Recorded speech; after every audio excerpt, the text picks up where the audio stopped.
Yesterday I decide I not running no more. I can't manage with coming last again. Ever since the time when that boy hold down Rupa, it looked like I use up all the speed Mahadevi give me for this life.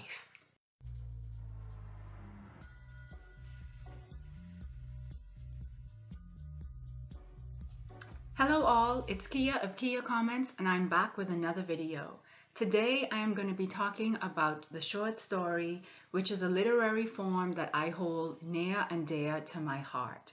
The short story is something that is common enough, but I find that on BookTube, not a lot of BookTubers talk about the short story, and I want to spend some time on that.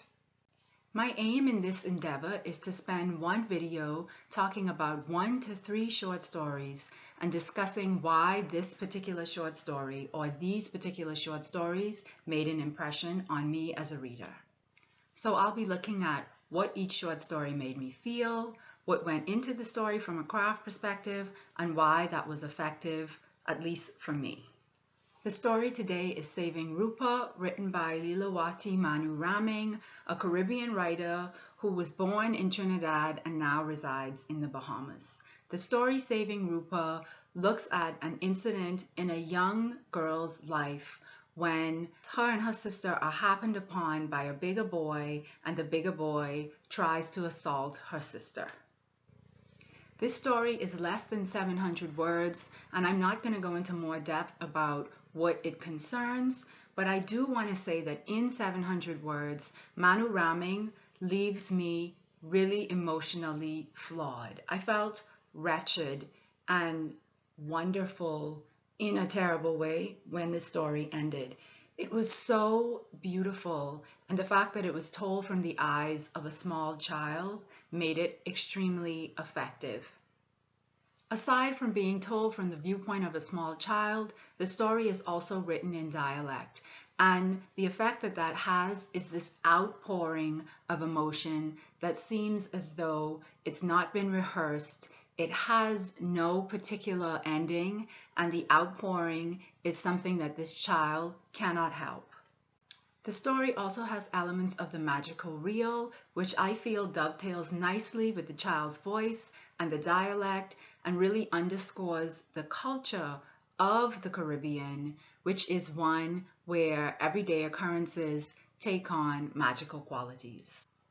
The elements of the magical reel also serves as a wonderful vehicle to transfer the trauma that this child has gone through. She has witnessed her sister being assaulted, and she has endeavored to communicate what this experience was like. This may not have been as hard-hitting for me if it was rendered in standard English, and it may not have been as hard-hitting for me if it was told from the voice of an adult.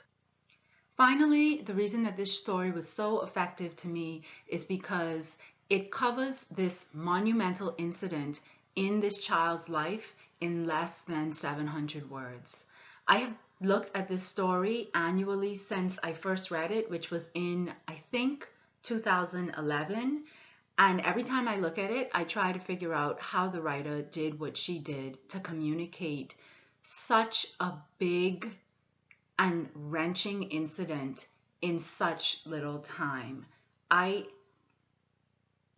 Leelawati Manu Raming, you'rethebomb.com. I so appreciate writers who find ways to do in small spaces or do in a small amount of time monumental things.